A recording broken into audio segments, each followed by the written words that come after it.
I was doing everything right. Seriously, I followed the rules, every single one: water on schedule, bright indirect light, fertilize regularly, miss the leaves, the whole playbook, and my plants kept dying, not just struggling, dying. Pale leaves, root rot, gnats, that slow, sad decline where you stare at a yellowing pothos and feel personally defeated. But here's the thing, the problem wasn't me. The problem was the rules. They're built for professional nurseries and perfect conditions, not my apartment, not my life, not yours either. By the end of this video, I'm going to walk you through 7 gardening rules I completely abandoned and exactly what I do instead. My plants have never looked better. So why did I trust these rules in the first place? Same reason everyone does. Nurseries want to sell me stuff, gardening books from 50 years ago, advice from people with completely different growing conditions than I have. And here's the reality. Once a myth gets repeated enough, it becomes gospel. I followed it religiously. It didn't work, and I assumed I was the problem, not the rule. Let me blow up 7 of them right now. Rule number 1, water on a schedule, Monday and Thursday, every Tuesday, Saturday morning, pick a day and stick with it. This rule is so embedded in gardening culture that apps literally send notifications. It's Friday, water your plants. I had alarms, I was that person, and it's completely wrong. Here's why. My plants don't care about the calendar, they care about soil moisture. When I watered on a schedule, I wasn't responding to what they actually needed. I was responding to a date. Let me give you the reality I learned the hard way. In summer, my pothos needed water every 5 days. In winter, every 3 weeks. Same plant, same pot, different season. Watering every Thursday, no matter what, meant I was underwatering in summer and drowning it in winter. Here's what I do now. Forget the schedule. I stick my finger 2 inches into the soil. Dry, water, damp, wait. That's the whole system. My finger is the best moisture meter I own. Costs $0, always with me. And here's the thing, most plants would rather dry out completely than be kept constantly damp. Roots need oxygen. When soil is always wet, roots rot. I killed so many plants by loving them too much. Rule number 2, succulents need almost no water. This one frustrated me more than any other. The rule says succulents are desert plants. They store water in their leaves. Water once a month, maybe once every 6 weeks. Leave them alone. Sounds right, doesn't it? Here's what I got wrong. A mature succulent in the ground, like a 3-year-old echeveria in full sun. Yes, that barely needs water. But a baby succulent in a 2-inch pot in my apartment, that's a completely different situation. That tiny succulent had a tiny root system, with all its roots crammed into a small pot that dried out fast. Even though the leaves stored water, the roots still needed soil moisture. I followed the water once a month rule while my apartment sat at 72 degrees with low humidity. That succulent dried out in a week and slowly died. I watched it happen and blamed myself. Here's what actually works now. I water my succulents when the soil is completely dry. In summer, that's every 7 to 10 days. In winter, every 3 weeks. I watch the plant, not the calendar. Leaves looking translucent or paper thin. That's too dry for too long. Soft and mushy, I overwatered. Rule number 3. All plants need bright indirect light. I felt so guilty about this one. I don't have massive south-facing windows. My apartment gets moderate light at best. And every plant guide told me, bright indirect light. The brighter the better. Sunny windowsill is the goal. I thought my home was too dark for plants. I assumed I'd kill anything that didn't get direct sun, but here's the reality I discovered. Most indoor plants did not evolve to get bright sunlight all day. They evolved on the forest floor, under shade, under canopy, in low light. My monstera, forest floor plant, my pothos, climbs trees in rainforests. My philodendron, same story. These plants are literally built for shade. Bright light is actually stressful for a lot of them.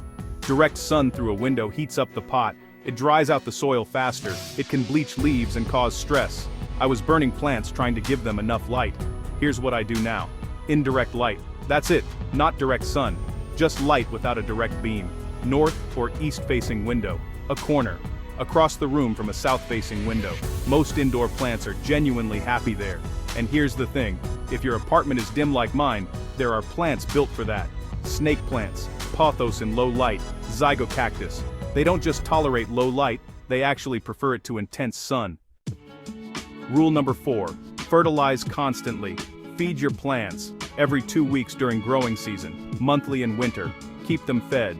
This made sense to me on the surface. Plants need nutrients, so give them nutrients regularly. But here's the problem I didn't understand.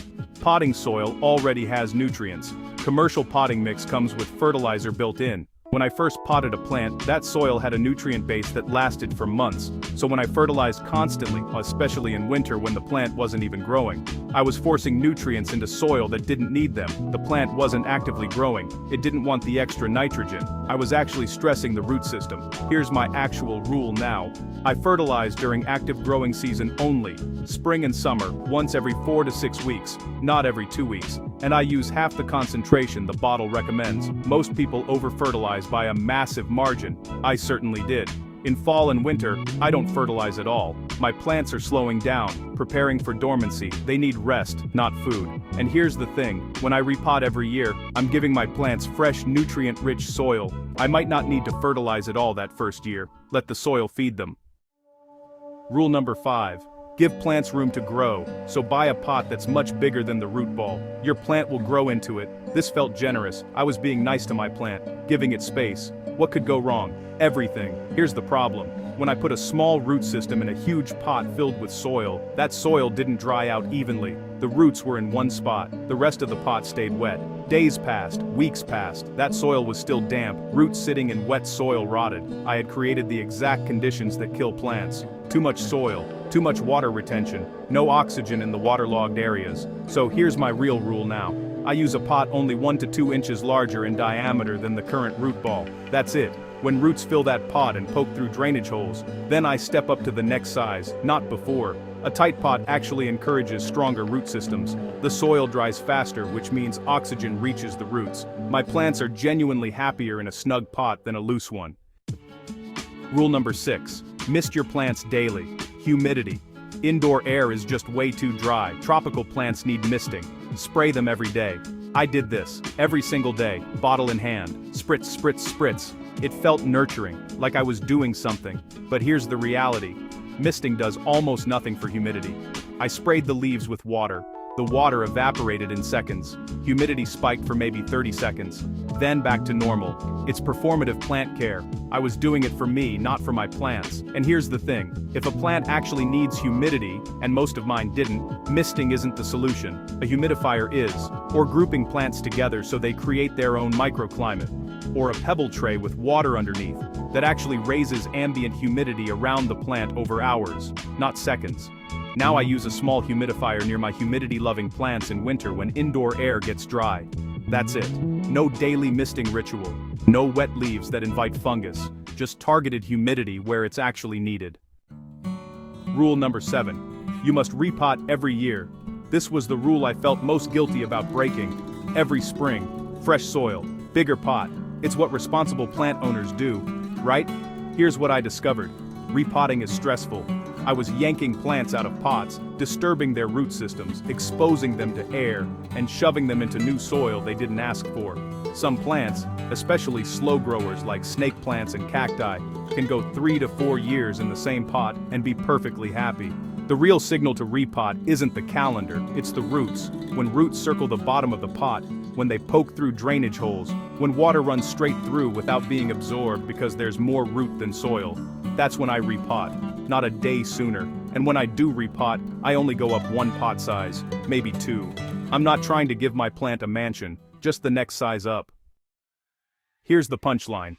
Every single one of these rules came from the same place. Other people's assumptions, nurseries selling products, old books, advice from gardeners with different homes, different light, different lives. The hardest lesson I learned was this. My plants tell me what they need. I just had to stop following rules long enough to listen. Stick your finger in the soil, look at the leaves, pay attention to how fast the pot dries out. That's the real gardening education. Not a schedule, not a guide.